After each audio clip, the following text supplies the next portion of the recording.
Warning. Listen carefully. This is the truth and reality of how to become dangerously confident and unstoppable in 2026. And it's called dangerous for a reason. The moment you change for real, not talk, not hype, not pretending, you will trigger the fears of the people around you who want to keep you exactly where you are. They love you passive. They love you weak. They love you doubting yourself. They love the victim version of you because that version is easy to control. Your enemies don't always show up as enemies. They show up smiling. They show up supportive. They show up close. Friends, coworkers, clients, lovers, sometimes even family. As long as you stay small, they're comfortable. But once you apply the systems in this audiobook, once you move different, think different, stop explaining yourself, they'll feel it immediately. They'll consider you dangerous. Not because you're wrong, because you're no longer stoppable to them. So this is a warning. You will face pushback. You will lose people. You will expose masks. That's the price. And it's worth it. Stop. Here's your first cheat code. As a symbolic gesture to prove you'll win this year, hit the subscribe button and like the video. This will accelerate your chances. Chapter 1. Most people don't want you to win. Let's stop lying to ourselves. Most people around you do not actually want you to win. They want you comfortable, familiar, and predictable. They clap when you talk about dreams, but they tense up when you start moving. They like potential because it costs them nothing. Progress scares them because it changes the balance.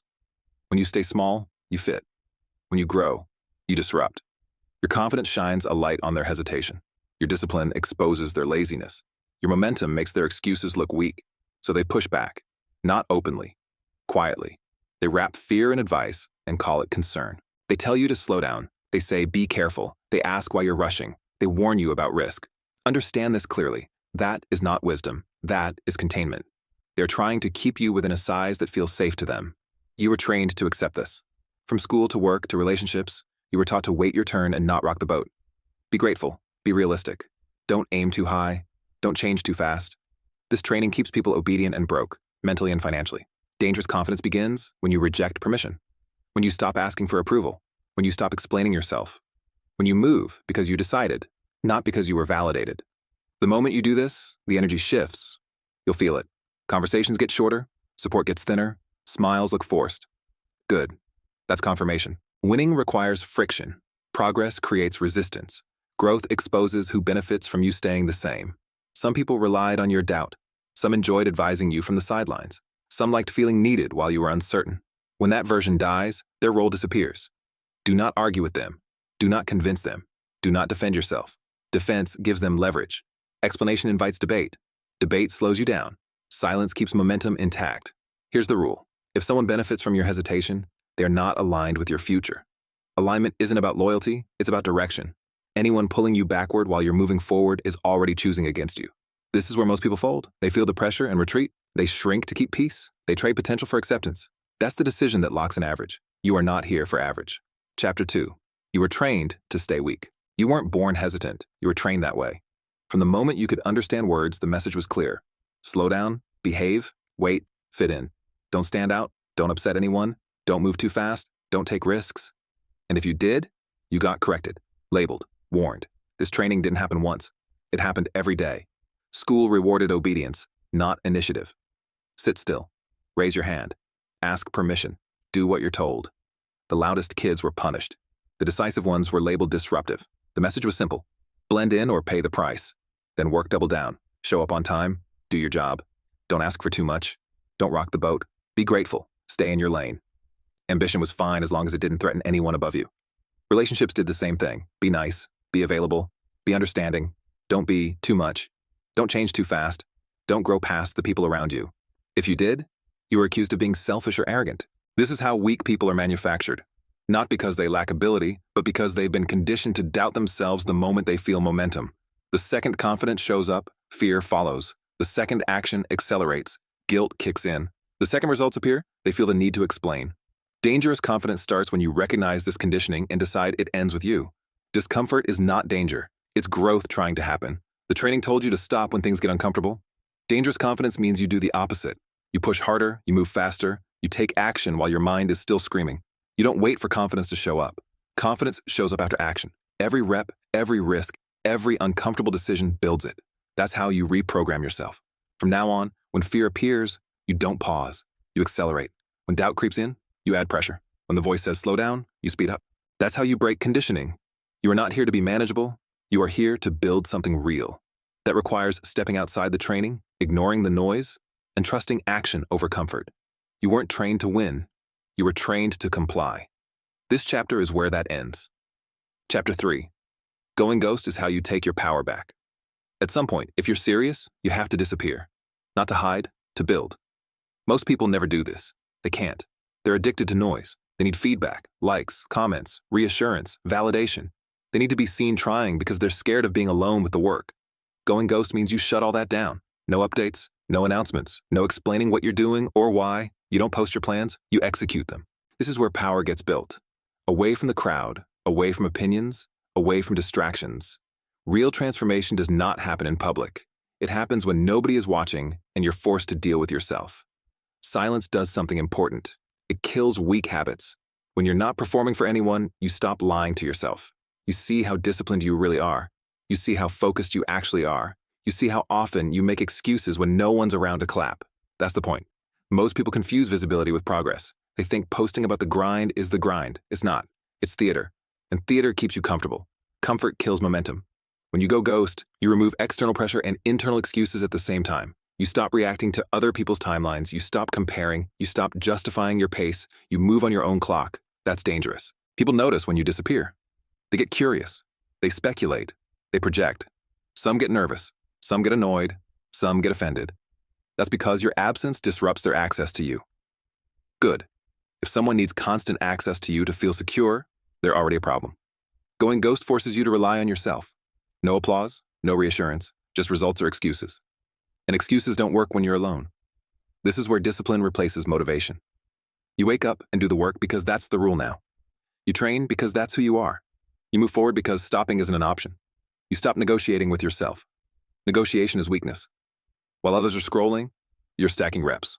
While they're watching stories, you're building systems. While they're explaining plans, you're finishing them.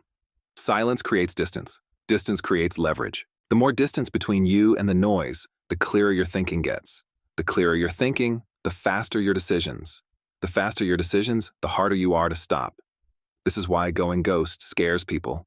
It means you're no longer predictable. They can't read you. They can't track you. They can't slow you down with opinions. You come back different. If you can survive this phase, you separate from the pack. Because while everyone else needs noise to function, you learn to operate in silence. And silence is where killers of mediocrity are made. Going ghost is not weakness. It's preparation. And once you've built power in silence, no amount of noise can shake you. Chapter 4. Fix your body or everything else is a lie. Let's stop pretending this doesn't matter. If your body is out of shape, your confidence is fragile. You can talk mindset all day, but if you can't look at yourself in the mirror without lying to yourself, everything else collapses under pressure. Confidence that isn't backed by discipline breaks fast. Your body is the first signal you send to the world. Before you speak, before you negotiate, before you even introduce yourself, people read your posture, your energy, your presence. They decide how seriously to take you in seconds. You don't get a second shot at that. Being physically fit changes how you move. It changes how you breathe. It changes how you carry yourself. It changes how long you hold eye contact. It changes how people respond to you without you saying a word. This isn't about vanity. It's about leverage. When you're in shape, you wake up sharper. You think clearer. You tolerate less nonsense. Your standards rise because your discipline proves you can enforce them. You stop accepting excuses from yourself, which means you stop accepting them from others. Most people avoid this because it's uncomfortable. Training hurts. Eating right takes effort. Consistency exposes weakness. That's why so few do it. They'd rather talk mindset than build it. Being fit puts you ahead of 95% of people immediately. That's not motivation. That's reality. Most people are tired, overweight, low energy, and insecure. When you're not, you stand out fast. And here's the part people don't like hearing. Physical dominance creates mental dominance. When you push your body past comfort, your mind follows. You learn how to suffer on purpose. You learn how to keep going when quitting feels easier. That skill transfers everywhere. Business gets easier, money decisions get clearer, confrontation stops scaring you, because you've already proven to yourself that discomfort doesn't kill you. This is why getting in shape is the ultimate cheat code. It upgrades every other area of your life at the same time. Confidence, discipline, attraction, respect, authority, all of it rises together. And no, you don't need perfect genetics. You need consistency. You need aggression. You need standards. Train even when you don't feel like it, especially then. Eat like someone who respects themselves. Sleep like someone who's building something big. Your body should look like you mean business. If you're not willing to fix this, don't talk about becoming dangerous. Dangerous confidence starts with physical proof. Everything else is theory. handle your body, or accept that nothing else will stick. Chapter 5. Talk is cheap. Action builds monsters. Most people talk because talking feels productive. It isn't. Talking is comfort dressed up as progress. Action is pressure, and pressure scares people. That's why they stall, plan forever, and argue details instead of moving. Dangerous confidence is built by action taken before you feel ready. You don't wait for perfect timing. You don't wait for permission. You don't wait for validation. You move, you adjust, you move again. Momentum beats perfection every time. Action forces clarity. The moment you move, the noise disappears. Fake problems fall away. Real problems show themselves, and real problems can be solved. Sitting still creates imaginary fears. Moving creates solutions. Talking keeps options open. Action closes doors behind you. That's why people resist it. Closing doors means commitment. Commitment means you can't hide behind maybe anymore. You're either doing it or you're not. Winners choose commitment. Losers choose conversations. Every time you act, your identity hardens. You stop seeing yourself as someone who plans and start seeing yourself as someone who executes. That shift changes everything. Confidence stops being an emotion and becomes a fact. Most people confuse thinking with progress. They research, watch videos, listen to podcasts, and call it work. It's not. It's procrastination with better branding. Knowledge without execution is useless. You don't need more information. You need more reps. You need more attempts. You need more uncomfortable decisions stacked back to back. That's how belief is built. Action exposes weakness fast. That's good. Weakness you can see is weakness you can fix. Weakness you avoid stays permanent. Action drags it into the light. Move before you're ready. Launch before it's perfect. Say yes, then figure it out. Fix mistakes in motion. Speed covers a lot of sins. Every big win you want is on the other side of aggressive action. The longer you wait, the more courage it takes. So stop waiting. Talk less. Do more. Let results speak. Confidence follows action, not the other way around. Urgency is a weapon. When you move with urgency, you deny doubt time to grow. Hesitation feeds fear. Speed starves it. The faster you act, the less power anxiety has over you. Action also filters people. Doers recognize doers. Talkers disappear when work shows up. This cleans your circle without confrontation. You don't have to argue your standards. You live them. Set rules for yourself. Daily actions that must happen no matter how you feel. Train, sell, build, ship. When emotion shows up, ignore it and execute the rule. That's discipline. Discipline compounds faster than talent. If you want dangerous confidence, stop waiting for motivation. Motivation is unreliable. Action is not. Move first. Feel later. The feeling will catch up once the work is done. Be ruthless with time. Protect it. Schedule action, not intention. Finish what you start. Finish it ugly if you have to. Finished beats perfect. Always. This is how monsters are built. One completed action stacked on the next, day after day, until doubt has nowhere left to hide. Chapter 6. Cut dead weight without apologies. Here's a hard truth most people dodge. Some people in your life are expensive. They cost you time, focus, energy, confidence, and momentum. They don't have to be evil to be a problem. They just have to slow you down. Dead weight doesn't always look negative. Sometimes it looks friendly, familiar, comfortable. It looks like people who keep you talking instead of moving. People who need constant reassurance. People who drain you with drama, opinions, and distractions. You feel it in your body before you admit it in your head. You leave conversations tired instead of energized. You delay work because someone needs you. You second-guess decisions after talking to certain people. That's not coincidence. That's a signal. Dangerous confidence requires subtraction before it multiplies. Most people are terrified of cutting anyone off because they confuse boundaries with cruelty. They think if they remove access, they're being cold. They're wrong. They're being clear. Clarity is not cruelty. It's leadership over your own life. You do not owe anyone unlimited access to you. You do not owe explanations. You do not owe closure speeches. You do not owe comfort at the expense of your future. When someone consistently pulls you back into old habits, old thinking, old emotions, they are not aligned with where you're going. Alignment isn't about history. It's about direction. Here's the rule. Anyone who benefits from your hesitation is not invested in your growth. That includes friends who discourage risk, partners who drain ambition, family members who guilt you into staying small, anyone who panics when you move fast and labels it reckless. Cutting dead weight doesn't require confrontation. It requires distance. You stop answering right away. You stop sharing plans. You stop explaining decisions. Time and silence do the rest. People who belong in your future adjust. People who don't reveal themselves. You don't need to argue. Results make the separation clean. This is where momentum accelerates. When distractions are gone, your energy compounds. Decisions get easier. Discipline tightens. Confidence rises because you're no longer negotiating with people who don't share your standards. Yes, you'll lose people. That's the cost. But what you gain is leverage, focus, speed, control. Most people stay stuck because they try to grow without changing their environment. That never works. Growth demands friction, and friction demands space. You can't build something big while carrying everyone with you. Some people are meant to be chapters, not the whole book. Let them go. You're not here to be liked by everyone. You're here to win. And winning requires ruthless prioritization of your time, your energy, and your attention. Cut dead weight without guilt. Move forward without apology. Your future will thank you for having the backbone to choose progress over comfort. Chapter 7. Money follows. Decisive people. Money follows decisiveness. Hesitation leaks confidence, and confidence leaks money. People pay the person who moves, not the person who waits. They pay speed, certainty, and presence. If you hesitate, negotiate with yourself, or stall, people feel it immediately and they pull back. Being aggressive with money is not greed. It is respect for time. You move fast because time compounds. You decide fast because opportunity punishes delay. You take risks because safe paths are crowded with average results. Most people stay broke because they negotiate every decision with fear. They overthink purchases, delay launches, and hesitate on offers. While they wait for certainty, decisive people collect momentum, relationships, and leverage.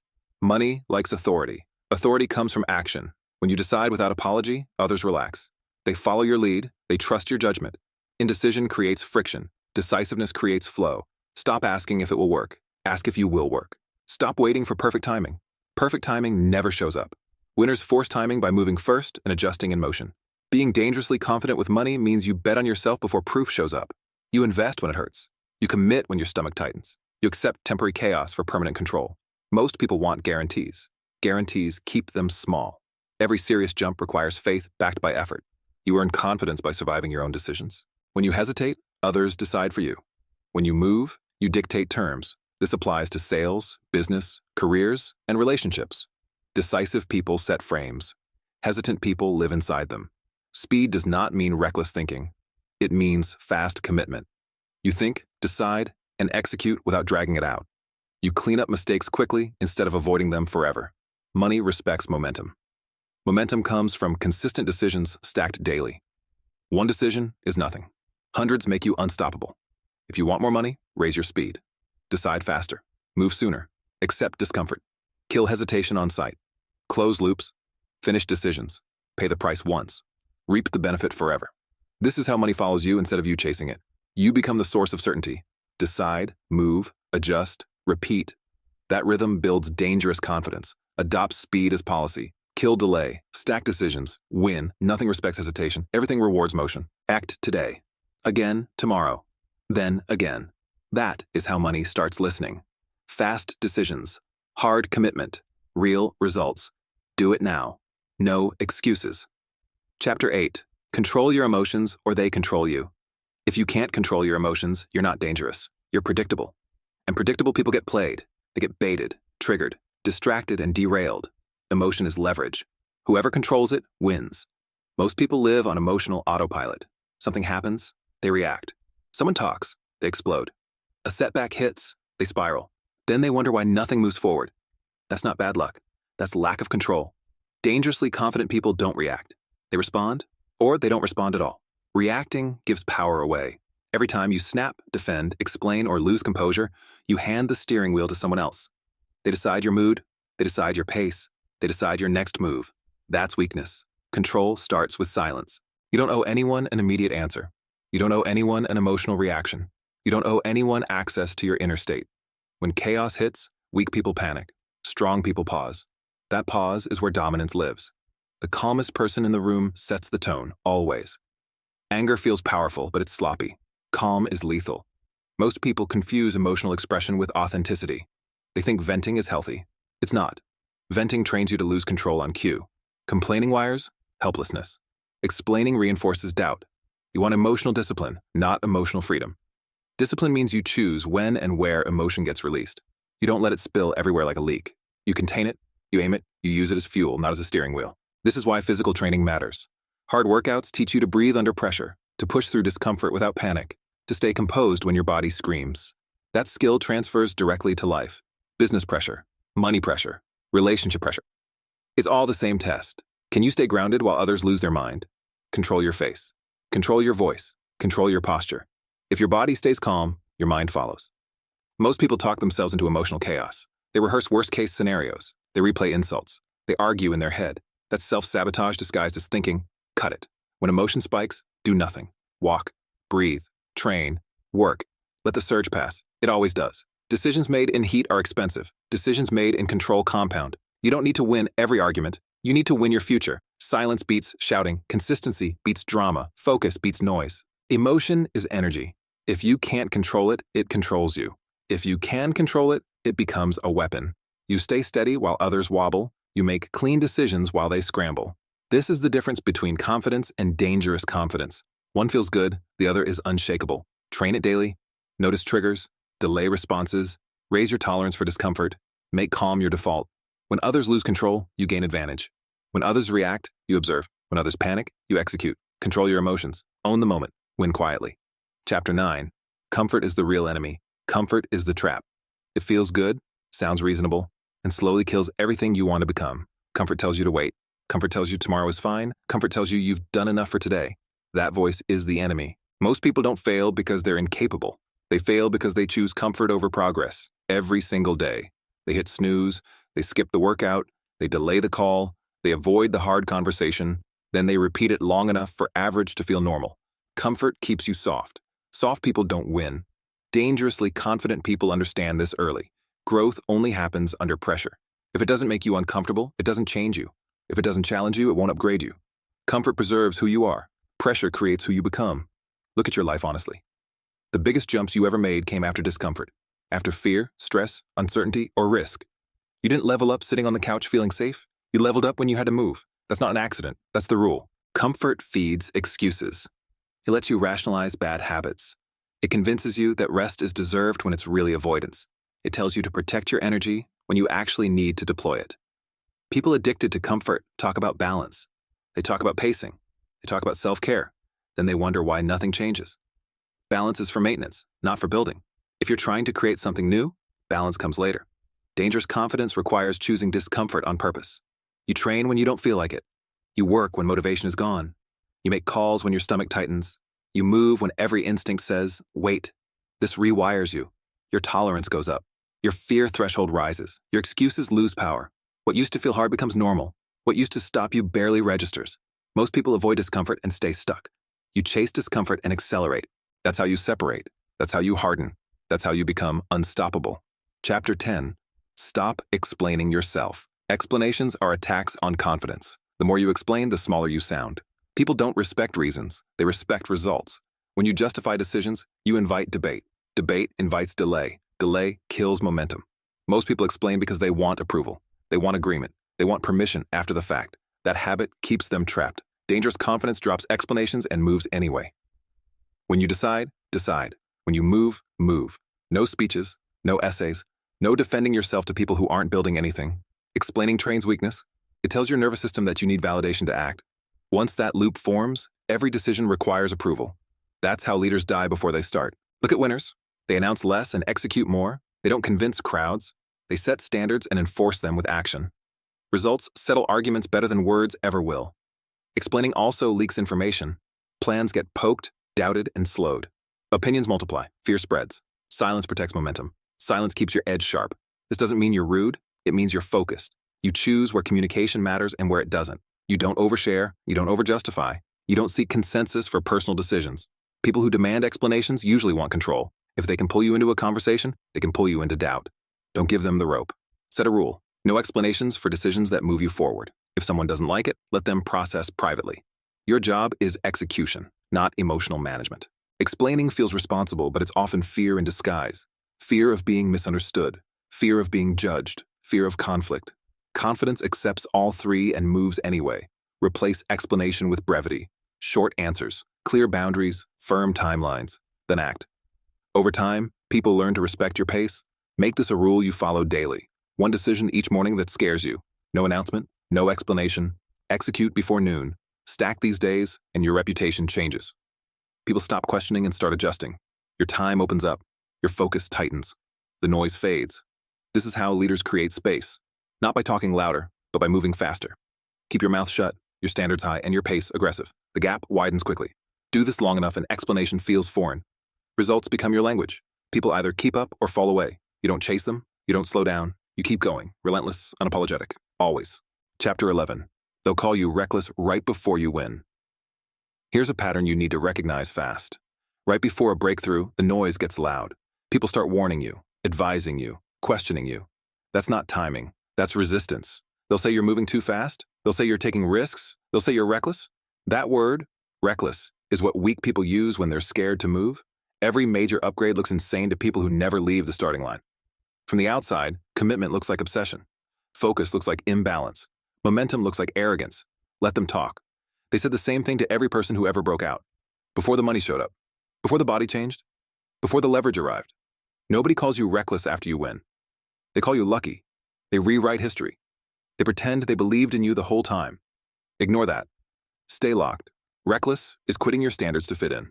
Reckless is staying broke because change feels uncomfortable. Reckless is living someone else's expectations instead of your own. Moving fast is not reckless. Standing still is.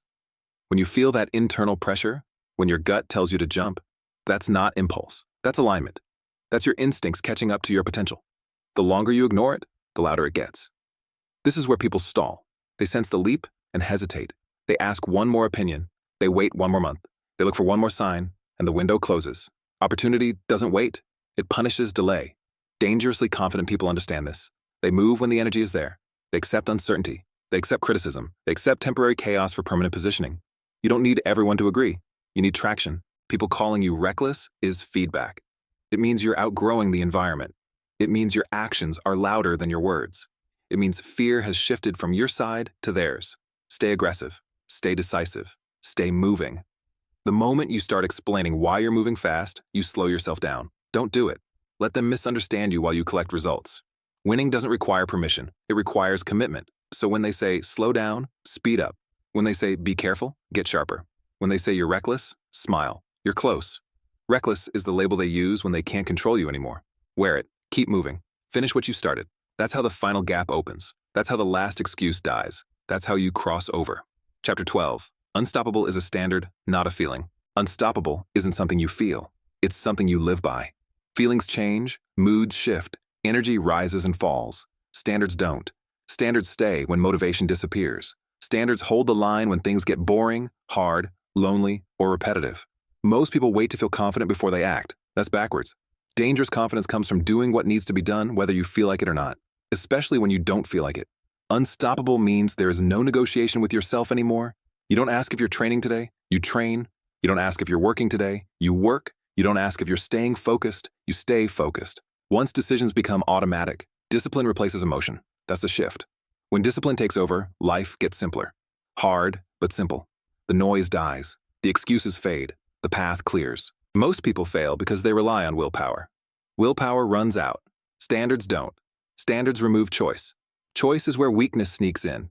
Every time you give yourself options, comfort wins. Unstoppable people remove options. That's where confidence becomes permanent. You don't need to announce wins. You don't need to explain losses. You don't need to prove anything to anyone. Your life becomes proof. People feel it. They sense it. They adjust to it. This is the version of you that can't be shaken by comments, opinions, or pressure. Criticism bounces off because it doesn't touch your routine. Praise doesn't slow you down because it doesn't change your standard. You stop rising and falling with feedback. You move on your own rhythm. Unstoppable also means accepting sacrifice without complaint. You will miss things. You will be misunderstood. You will be alone at times. That's not punishment. That's positioning. Most people want results without cost. That's fantasy. Real outcomes demand payment, time, focus, comfort, relationships that no longer fit. You pay it gladly because you understand the trade. At this point, there is no going back. Once you raise your standards, the old life feels unbearable. The old excuses sound ridiculous. The old fears lose volume. You've crossed the line. From here on, your job is simple. Protect the standard. Enforce it daily. No exceptions, no excuses, no emotional detours. You're not chasing motivation anymore. You're not chasing confidence. You're not chasing approval. You're building a life that runs on discipline, speed, and clarity. Just relentless. Day after day, decision after decision, win after win. You don't slow down. You don't soften. You don't go back. This is who you are now. Stay dangerous. Stay disciplined. Stay unstoppable.